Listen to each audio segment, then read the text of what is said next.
Live, coming to you from the city of New York. And tonight, we are going to start with our first, and I think this is all going in the right direction. Thank goodness we can start off that way. I think the Israelis over the last 2 days, oh gosh, I think it really resumed on Sunday when they resumed phase two of their war on Hamas, or Hamas's war on them, or their stated objective of trying to destroy Hamas so that it could never do to them what it did on October the 7th. They are making tremendous progress. And they have closed in the southern. I would say they're very close to closing in the southern city of Khan Yunis, which is the largest city in the southern portion of Gaza. It's also the home of Yah. I think the pronunciation would be Yahya Sinwar. Yahya Sinwar is the leader. It's a little fuzzy as to leader. There are about 4 or 5 leaders, but I would say he's probably the leader of the ground forces in Gaza. He was one of the leaders, if not the leader, of the October 7 massacre, and was also, interestingly, someone released by the Israelis in the very, very controversial and historic swap of 1,200 or so Palestinians for one Israeli soldier. Yahya Sinwar was one of the people released. Since then, he has carried out 2 or 3 expeditions against the Israelis and killed a fair number of Israelis. The number, be impossible to give you a number if you wanted to say in exchange for the one Israeli soldier obtained. There were so many Israelis dead by the people released. That number would have to be in the 50s or 60s, and that would be extremely low. Just ones that I can trace from newspaper articles. So here again is the map of Gaza. It sits there on the west coast of Israel, a mid to south section of Israel, right on the Mediterranean. One would say prime real estate, right on the Mediterranean, prime real estate. All of it's on the Mediterranean. It's small but beautiful, could be beautiful land in the right hands. It's unfortunately been ruined even to the extent of what the Israelis left them with. They have deteriorated it mightily. That's what a terrorist group does. That's also what a group does that nobody wants in their country. I mean, this might give you a this might give you a bit of a sort of understanding of why that border in the southern part of Gaza is so closed, because the Egyptians don't want them there at all for any reason. And the same thing on the eastern side, on the West Bank. The Jordanians don't want them there for any reason. No Palestinians in Egypt. No Palestinians in Jordan. No Palestinians in Saudi Arabia, you can be sure. Do they know something that these idiot morons who march in protest don't know? Yeah. What they know is that they are a bloodthirsty group of people who have singularly set their sights on one thing and one thing alone, and that would be considered genocide. The wipeout of the Jewish people, of Israel, the Jewish people, and a great deal of damage on the American people. And that their level of accomplishment, attainment, culture, education certainly doesn't impress anyone. And they are a big problem if they're in your country. That's why they were thrown out of Jordan. So now, that being the case, as a fact, exactly why would we want Palestinian refugees in the United States if they don't want them in Egypt and Jordan? Well, because one of the less than 20 percenters or less than 15 percenters or whoever is debating tonight, or less than 5 percenters that's debating tonight, actually believes they belong in the United States. If in fact you can find that, because I don't even know what network it's on, if you can find the debate, remember Nikki Haley does believe that half those Palestinians are eligible to come to the United States, that they're perfectly fine people, that they completely disagree with Hamas. Now this is completely either pandering of the worst kind or ignorance of the worst kind. Pick it. 75% of the Palestinians in a recent poll made it clear that they support exactly what Hamas did on October 7th, which is to rape, pillage, destroy, kill, behead, desecrate the bodies of the Jews. And as I said, 75%. So they are now all concentrated around this city right here. I moved this, unfortunately, with my big hand and pointer. We don't really need this right now. This is Khan Yunis right here. This is Rafah. These two become significant now because this is where the last two large concentrations of Hamas are located, as far as we know, right? And remember, there are tunnels all throughout here, and of which they believe they've gotten rid of about 60%. So there's another 40% to hide in. Could be that the hostages are there. They still have 130 plus hostages. So this is the city that has to be controlled. If it's controlled, you basically control southern Gaza. They already control Gaza City, which means they control northern Gaza. And now the question with that control is how deeply do you get into wiping out the Palestinian Hamas group? Is it going to be 70%, 60%, 50%, 100%? They're about 30,000. About 30,000. The Palestinians admit to 5,000 Hamas killed. So you got 25,000 to go. That's a lot of people to go, and I don't know that Biden's going to let them go that long, because Biden has switched sides, or maybe he's just reiterated and made clearer the side he's always been on, because for the last couple of weeks, despite the fact that he will make a few statements here and there that are supportive, like he did point out and did reiterate after the testimony before the UN committee, I believe it was, of the people and what happened on the 7th, the fact that they were caught with a October 7 kidnappers guide. The terrorist that came in had both maps and a booklet called the Kidnappers Guide that directed them towards civilians, so they didn't waste their time on killing military, and they went and did the maximum amount of terror, and it pointed them to the kibbutzim here, along here, so that they got the maximum effort. They got the maximum effort out of the forces that they had, including their paragliders.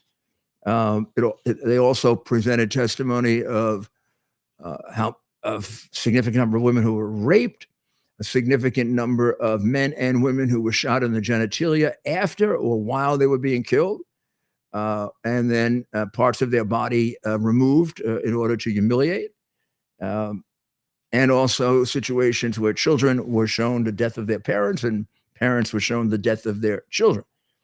This was, as far as I can tell, if not the largest scale, certainly maybe one of the worst displays over a period a limited period of time of barbarism and every form of terrorism you could think of. These people belong somewhere in the era of Muhammad, and seem like the some of the traveling armies that he had, or at least that's what I think they were trying to trying to imitate. And then we now have all of these people in the United States that seem to support them, that seem to support what they're doing. Biden doesn't support what they did. Biden supports Palestine, and he makes a distinction between Hamas and Palestine. And there is a definite push by him and Stinkin' Blinken for a Palestinian Authority to rule over Gaza after it's defeated, which would mean the group in the West Bank up north would rule Gaza. Now, they've been voted out of Gaza. Hamas is the choice of the people of Gaza, but they would be put in charge, which would be no improvement at all. First of all, the Palestinian Authority is about as crooked as it gets, about as crooked as, let's say, the Ukrainian government, and would steal anything that wasn't moving. They would do just as good a job of cooperating with the UN and stealing everything we give them.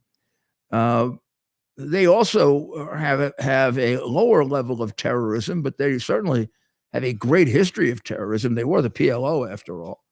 And it would be totally unacceptable to the people of Israel. They'd fight this war for nothing. And who knows how many of the people up in the West Bank aren't supporters of Hamas. That 75% included them, by the way. So I think that Bibi is going to have to push very, very hard for an occupation by Israel for a period of time. And let's hope that remains a lengthy period of time. The testimony yesterday that was given by the professors, the three presidents of Ivy League colleges, was extraordinarily revealing and extraordinarily disappointing. I would imagine a lot of us live in or have lived in the fantasy that we have these great universities, that we have universities, like Harvard and Penn, and now we see almost right in front of our eyes, not just the evil and horrible political views they're taught, how they have become really the instrument of Marxism, almost a perfect instrument of Marxism. Marx would be proud of what these people have been taught. These young people have been taught during their years in a so-called institution of higher learning. I don't know that it's entitled to that title, institution of higher learning, any longer. But these professors did seem like a great explanation of why these students seem to be so poorly educated, so poorly motivated, and almost without any moral compass. I mean, to be out there demonstrating for a group of savage terrorists who have just murdered men, women, and children, just raped women, to be out there demonstrating for them indicates you really haven't been educated, have you? You haven't been educated in history. You haven't been educated in current affairs. You haven't been educated in morality. You haven't been educated in religion.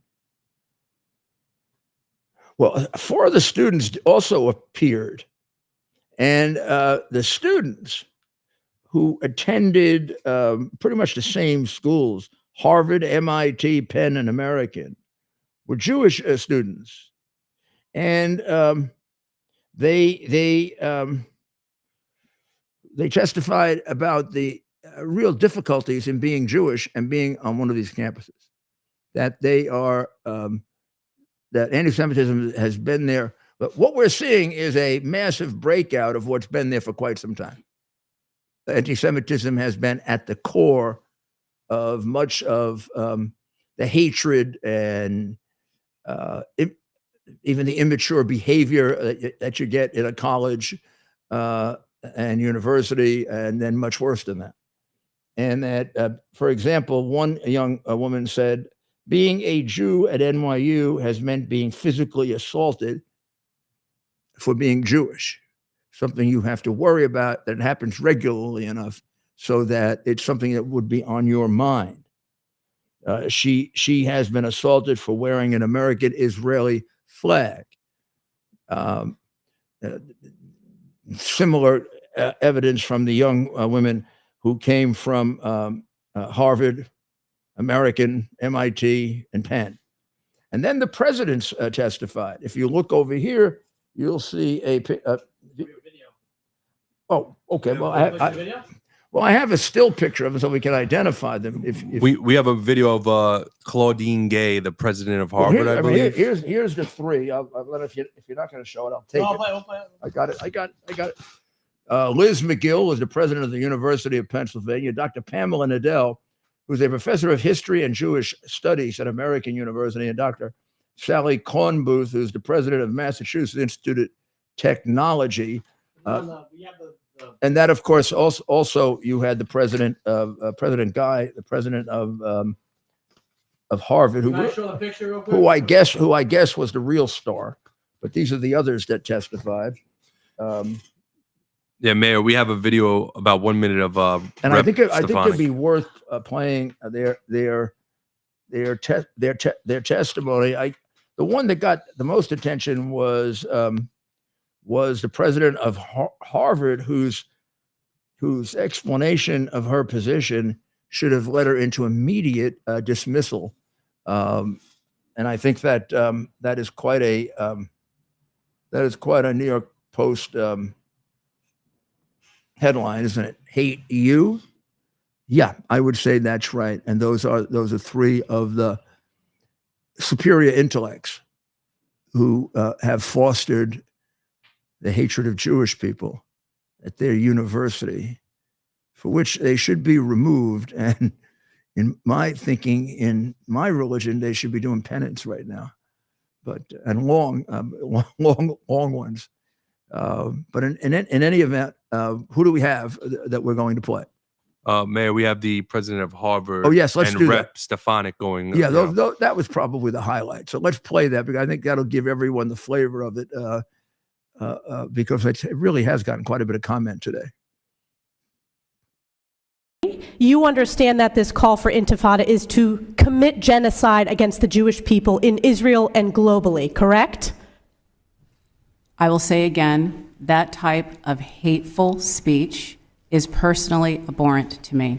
Do you believe that type of hateful speech is contrary to Harvard's code of conduct, or is it allowed at Harvard? It is at odds with the values of Harvard. Can you not say here that it is against the code of conduct at Harvard?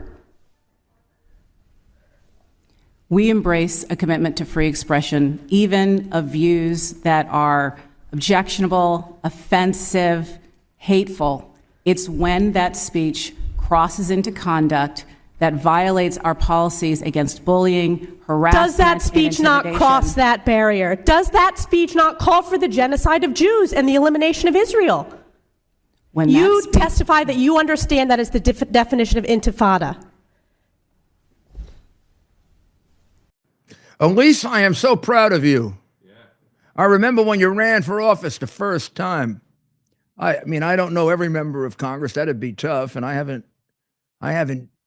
personally supported every member. I've supported a lot of them indirectly by endorsing them. But I campaigned with her. I remember when she won the first time. I remember her re-election victory. And it's like watching someone.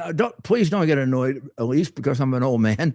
But it's like watching someone grow up. Wow. She was good. She could cross-examine for me anytime, and I'd give her an A+ in my cross-examination course You nailed that witch. What? Wow, she wouldn't answer your question. The perfect example of an evasive liar. She can't defend her position, so she evades. Now, we're not talking about a crime here, but we are talking about a policy governing probably the most famous university in America. Clearly, God willing, not the best, because if it gets worse after that, we're finished. If we don't have anything better educating our young people in Harvard right now, we're going to have one hell of a generation. But I know we have. I mean, I can think of a couple right away, like Hillsdale, who's being sued because they don't take any money from the federal. You know this? Hillsdale's being sued because they don't take any money from the federal government. And you remember when I've forgotten the title. You remember when Prince Obama passed these exceptions and these rules about sexual misconduct, where basically he introduced the kind of rules like Nazi type rules, like you're presumed guilty, and if you're a male, you're convicted immediately. One of the things that it did, for example, when the kids at Duke were accused of sexual assault or rape on a prostitute who was clearly lying with a district attorney who was clearly corrupt, they were dismissed before the ink on the newspaper was dry. In other words, no investigation, no presumption of innocence, a presumption of guilt instead, and a destruction of their career without a hearing. 5 years later, the case completely falls apart. There is no case. It gets dismissed. A special prosecutor comes in. The DA is removed. I think the DA was either convicted or disbarred. And the woman who was with this prostitute, the legitimate of the two prostitutes, said that she came there drunk, completely unable to perform, and they admitted to performing dances as opposed to sex. Maybe they did perform dances instead of sex. And she said they got rid of her and threw her out because she was too drunk to dance. It had nothing to do with rape, and that she made it up to get money. Well, those rules have been a horrible, horrible problem for thousands and thousands of universities, in which if a woman says sexual harassment, the man is immediately presumed guilty and suspended before there's any hearing or any proof. Now, is there a real problem it is dealing with sexual harassment on campus? Yes. Is it dealing with it with an American justice approach or a Nazi justice approach? It's a Nazi justice approach. It's a fascist approach to justice. This is what happens in fascist countries. You get taken, you get held, you have no trial, and when they get around to giving you a trial, they just reaffirm what they were going to do to you in the first place, was hang you, or literally hang you. A lot under Trump, who attempted to change that and changed some of it, a lot of that was ignored, and until the rule could be completely changed. The reality is that now these people are suing. These two women are suing because they say that the college, Hillsdale College, isn't following that rule, hasn't suspended the men that they accused or the boys that they accused of sexual harassment, even though no trial has taken place or hearing has taken place. And therefore, it's violating their rights, even though that law has been changed or rule has been changed, that it somehow adheres in the legal guarantee of fair treatment. Hillsdale College says, well, wait a second, we're not really bound by that. We don't take any money from the federal government. And we haven't taken money from the federal government for 100 and something years, and we're very, very proud of that. And it kept us away from having to agree with slavery, for example. And Hillsdale College is one of the places that played a big role in the Civil War and in the victory of the Union and the emancipation of the slaves. And they are challenging it, and they already have 2 court decisions saying Hillsdale College can't, just by saying I won't take federal money, avoid these rules, because it gets a charitable tax deduction. And therefore, that constitutes money from the government. Well, I don't think that's a correct decision. I don't think that's a correct interpretation. I think funding from the government means what it says. A tax deduction has never been considered funding. It's a benefit that you get or you don't get for some purpose that the government thinks is beneficial, either to the fisc or to the society in general. It's not a financial payment, but they're trying to rip that away also, so that there'll be no such thing as a private university in this country. The government will dictate. You can't get away from the government. You want to go to school, you're going to be a state boy or girl. You're going to be a creature of the Bidenistas. They'll put a little Bidenista patch on you the way Hitler put a little Nazi patch on you, and the way Stalin put a little communist patch on you, and they'll put a little patch on you, and they will have educated you in the way that they want, which is no God, no religion, no morals, and a real hatred of America, the worst country, and a country that's systemically racist, according to its president. And you will come out of college believing that, or you won't graduate. So we're going to take a short break. And when we're going to come back, we're going to take a look at how the Biden company, how Biden and company are trying to weasel out and obstruct justice, and see if they can carry out probably one of the biggest con jobs in the history of America.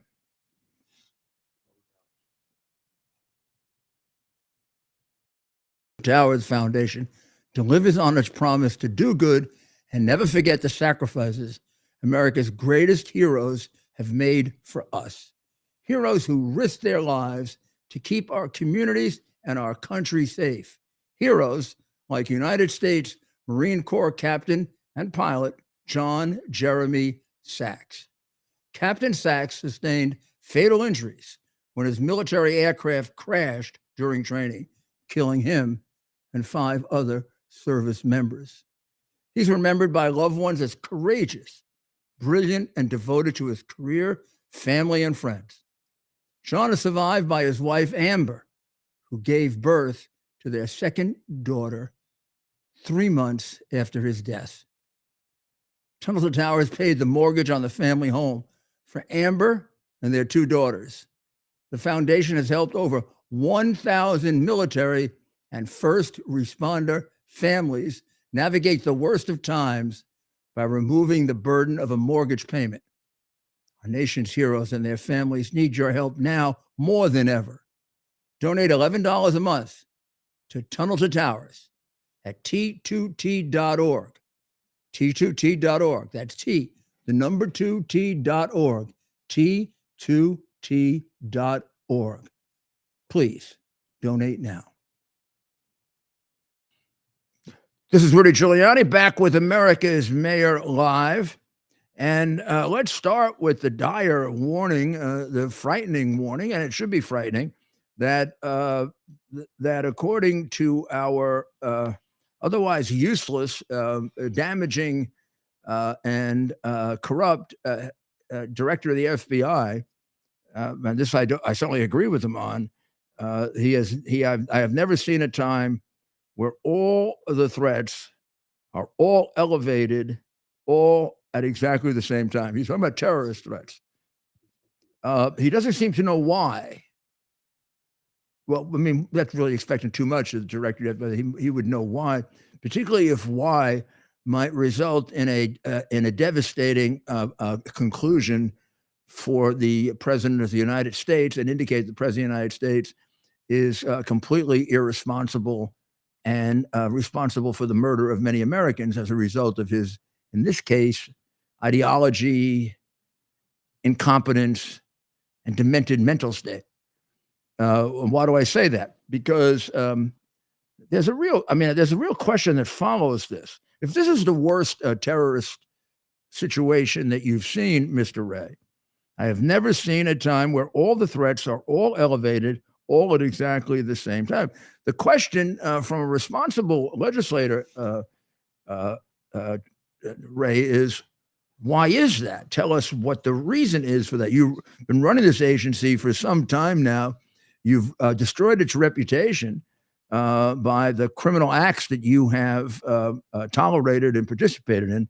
But maybe at least you paid attention to terrorism, and you can tell us this happened all at once. How did it happen? Why is it so great now in the last couple of years?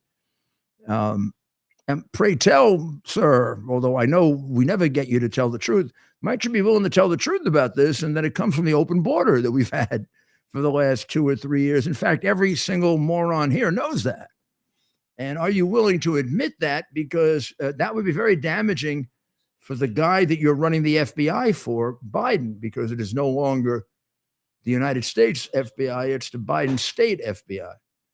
And he would say, well, I really can't tell. I'd have to check with my people. He always has to go back and check with his people. That is, again, the refuge of scoundrels. It's either a person who knows nothing or wants to know nothing. Mayor, we actually have a clip of FBI Director Ray talking yesterday, if you'd like to play it. Saying that? Yes. I mean, we might as well watch this pathetic creature say this, but of course not be willing to tell us why it's the case. If we knew why, maybe we'd be able to stop it, idiot. Given the steady drumbeat of calls for attacks by foreign terrorist organizations since October 7th, we're working around the clock to identify and disrupt potential attacks by those inspired by Hamas's horrific terrorist attacks in Israel. And in recent years, we've seen an increase in hate crimes investigations, including a particularly big chunk involving threats to the Jewish community. That is a troubling trend we were focused on before October 7th. It's only gotten worse in the months since. I could go on and on about the important work the FBI's dedicated professionals are doing across the entire spectrum. On about destructive work of the FBI under him, in which he has eradicated for many, many Americans a system of justice that was the pride and joy of America. This will be historically one of the most odious directors of the FBI in history. And when American history is taught correctly, he'll be one of the biggest villains. But in any event, this guy can't tell you why it happened. I mean, obviously it happened starting the day that Biden came into office and did away with any semblance of any kind of security on the border. And we went from 450,000 under Trump to 2.5 million under him. And that doesn't count the ones we don't know about. And you can be sure a lot of the terrorists are in that group that we don't know about because they pay a lot of money to the Mexican cartels to come in that way. And they've been doing it for quite some time, but never have had a field day like this. I mean, they used to have to work to get in. Now, hey, the door's open, boys. Come on in. Come on. Yo, you guys are good on explosives. Come on in. Yeah. How many here have chemical weapons back here? Come on. Come on. That'll cost you a couple mil, but come on. Come on. They're just walking across the border. Now, I mean, there's a certain segment of Democrat, and I've seen this in law enforcement for years, because they had a lot to do with the tremendous crime we had in the 80s and 90s, too. It was really their policies and programs that did it. Some of it is the influence of Marxism that makes them make the focus of the criminal justice system not justice, but leniency. And the answer to crime is leniency. Oh, if we'd only not put so many people in prison, we'd have less crime. Or is it possible that when you have the people in prison, you have less crime because they're the ones that are killing people and raping people? And when you decide to bend over backwards to keep them out of prison, you end up with the innocent people in society paying the price of your irresponsible liberalism or socialism, or your evil application of communism to the problem because it helps destroy America. I would say the issue of crime in America has been political from the time that I tackled it back in the 90s. And I always believed at that time that it was a politically inspired situation. In fact, I remember analyzing it. I'm not going to go into detail on it. It really would take a book, but trying to explain to people the reason we have the amount of crime we have is not because of the weather. It's because of policies and programs that we've put in place that encourage it. And it's a political decision that we made. We don't quite know why we made it. Maybe we were lulled into it. Maybe we were brainwashed into it. And maybe some of us really do believe it because we are anti-American. But we can change it by policies and programs that are just the opposite. Now, nobody believed me. There were books written, New York can't be changed, New York can't be governed, you can never reduce crime in New York. But I maintained for years as a law enforcement official that it could be changed with a change in policies and programs. And then I got 8 years to do it, and I reduced crime more than any mayor in the history of the United States, more than any mayor anybody can think of. And I did it, please, this isn't partisan. This is just a locating a place where the policies come from. I replaced it with what are basically classic Republican policies. How about a simple one like, if there are more career criminals in jail, there's less crime on the street?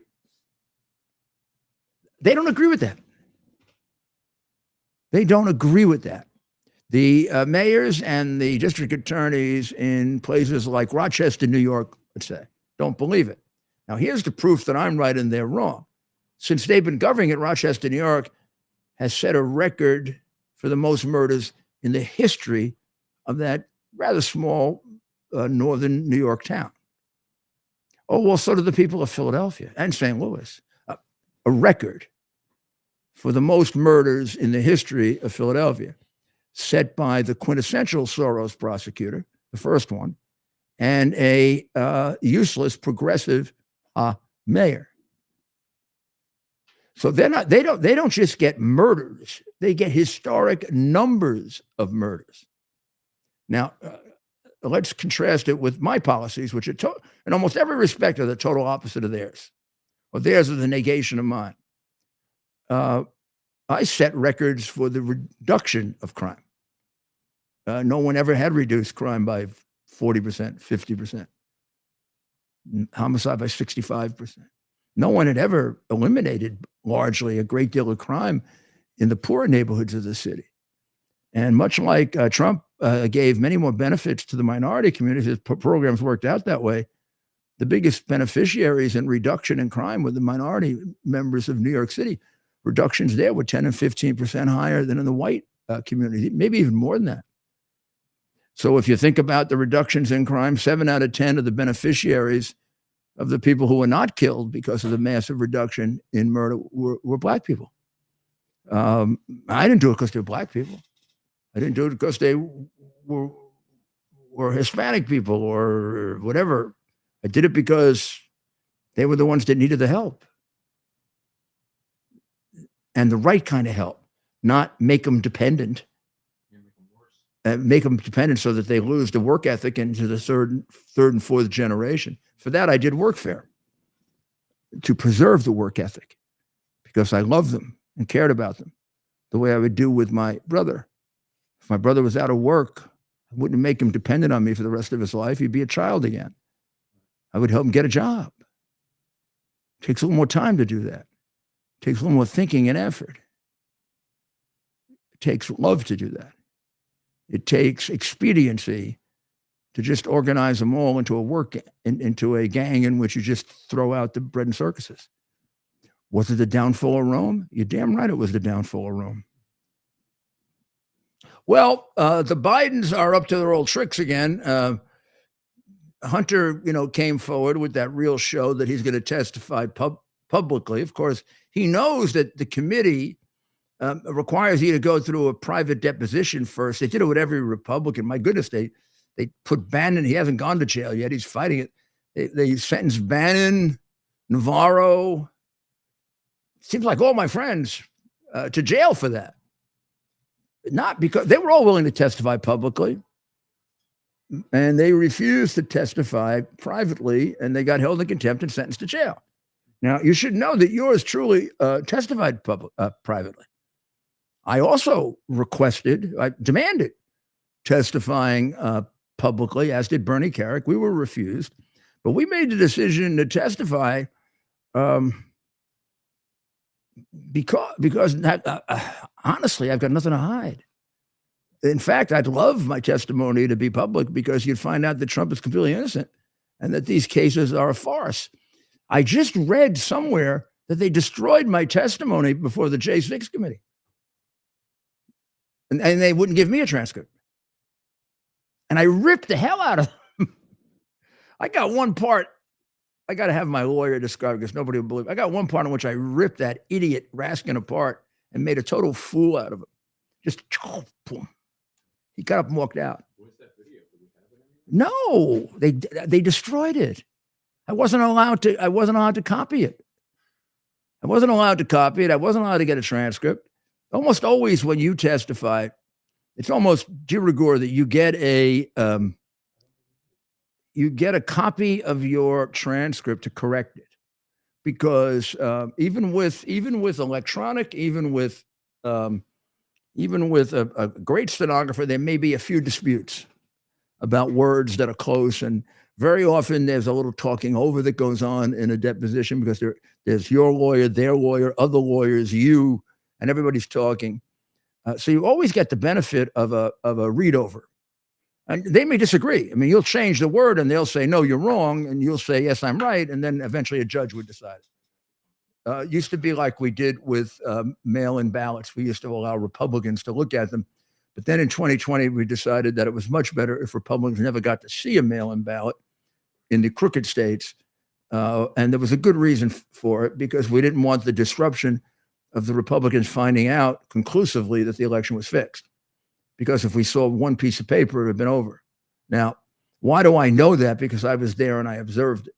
I observed it in Pennsylvania. So go tell me it wasn't stolen, and I will tell you I was there. You weren't. Shut up.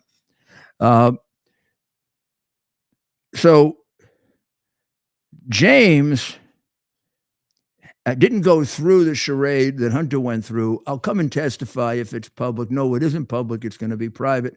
So now they're going to give him another subpoena, and they're going to hold him in contempt. And if he doesn't show up, they're going to try to put him in prison. Good luck in the District of Columbia, the Biden local family court. The District of Columbia has turned into, it isn't the same thing as family court in New York, but it is the Biden family court. If you are connected in any way to Trump, they actually, before the trial begins, they take the rope and the hanging apparatus and they get it ready, and they make sure it's working. They give you a trial. The trial bears no resemblance to one under American law, Roman law, Napoleonic law. Could fit under fascist law, Soviet law, Nazi law. Meaning you're presumed to be lying. All kinds of charges are made against you that aren't true. You're accused of things that you're penalized for things you couldn't even possibly do.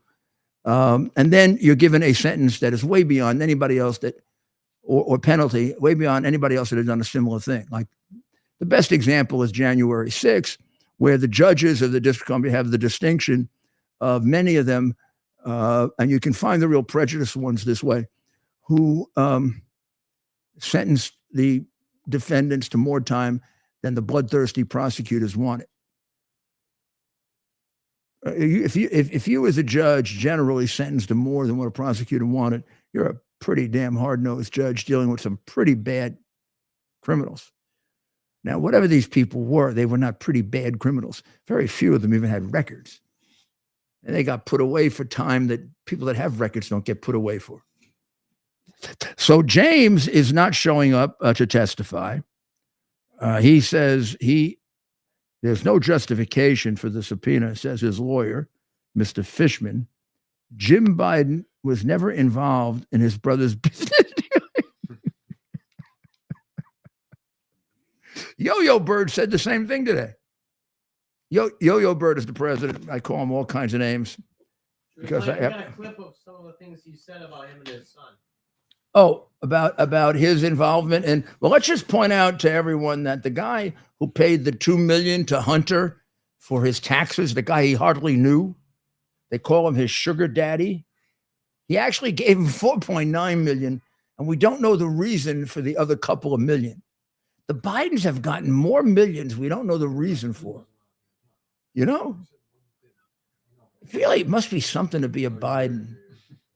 There you are, you just get thrown out of the military for being a degenerate addict, so bad that you can't even not take it for a week or two to make your father look good. You get thrown out of the military, you disgrace your family, you disgrace your father, if it's possible to disgrace him because the press doesn't print. And then you get a job for $1 million a year, a part-time job, for $1 million a year for you, $1 million a year for your business partner, which is really $2 million into your company because that's the way you handle it, plus extra bonuses here and there, of which we've only discovered one, but there are a bunch of others hanging around. And you know who could tell you all of them? It would interrupt his battle in Ukraine, but if you could take like an afternoon off, and they'd let me ask Zelensky for a couple of those offshore bank accounts, he could surely look in the file and give it to me because I know they're there.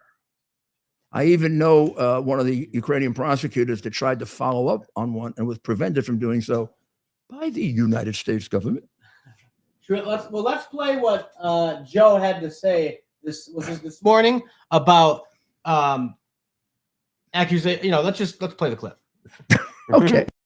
By the Associated Press that shows that almost 70% of Americans, including 40% of Democrats, believe that you acted either illegally or unethically in regards to your family's business interests.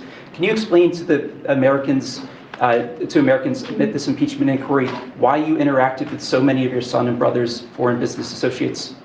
I'm not going to comment on that. I did not, and it's just a bunch of lies. You didn't interact with many of their business associates? I did not. There's lies. What's the do you think they're Back. So I would say, as an amateur criminologist, that one of the signs of him telling a blatant lie is walking away. Yeah. We could probably put together a montage of a half hour of major lies by him, and he walks out right as soon as he does it. The minute you challenge him, he used to, because he's afraid he's going to get angry. You remember when he threatens to, he wants to take the guy outside. I think that guy was challenging all the lies that he told about being first in his class and getting 5 degrees. And he actually said he went to a black college and grew up with Puerto Ricans, and like 3 Puerto Ricans in all of Delaware. Somebody like really challenged him on that, and he said, "Oh, let's go outside." So now I think his policy is to walk away. So he's lying when he walks away. But did you also see the expression on his face before? We're going to play when we come back because I want you amateur doctors to give me a diagnosis of exactly what form of dementia is this. You're not getting off the hook and tell me it isn't. We'll be back very shortly. Our device is something that you can plug into your television, and now you can use your television as a social television type experience. So in the Portal universe, you can watch your favorite content creators' videos, live streams, music. We also have TV subscriptions as well. Subscriptions. You can also regular channels, all the sports. Right, you can actually cut your cable from your cable subscription and get QUX TV on our QX TV boxes, and you can pay half the price that you're currently paying for your cable television subscription, and you can get all the best premium TV channels and more. I mean, it's really, there's so much on there, Rudy. I mean, you've seen it. No, I've seen it and I use it, and Good. I mean, it's great. It's just exactly the same, except for half the price. Plus, nobody is finding out what I'm watching, and that's not being reported to anybody. Right. So you have absolute privacy using this device, which you don't have on other devices out there currently on the market. This is absolutely great. QUX.TV is how you can find out about it. QUX.TV. Use promo code RUDY to receive $30 off. Body is an amazing chemical laboratory. When you give it the right chemistry, it functions the best. Balance of Nature is the ultimate whole fruit and vegetable chemistry. Get 35% off your first order by using discount code RUDY. I am having my Balance of Nature right now. They're in my mouth.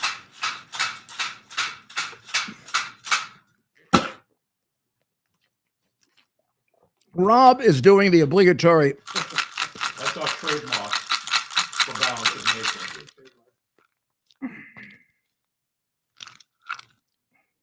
Every night, I tell you, I'm going to show you my Christmas tree. Every night, we forget to go take our video of it. Tomorrow night is Friday night. We're going to do it. And I'm going to show you how good these look on the Christmas tree. Okay? All right. Now are we going to go further into the files of perjurer in chief, liar in chief? Yep. So let's just play the clip we just played again to remind people this is Joe Biden's. At the beginning, is he awake at the beginning, or does he wake up during this call? Can you tell? I'd like someone to. Well, I want to play what he said today. Yeah. I want to take a look, and I want your opinion on whether he's asleep or alive at the beginning, and like Frankenstein's monster, he's kind of waking up, and then he finally gets awake. By the Associated Press that shows that almost 70% of Americans, including 40% of Democrats, believe that you acted either illegally or unethically in regards to your family's business interests. Can you explain to the Americans amid this impeachment inquiry why you interacted with so many of your son and brother's foreign business associates? I'm not going to comment on that. I did not, and it's just a bunch of lies. You didn't interact with many of their business associates? I did not. There's lies. Do you think there?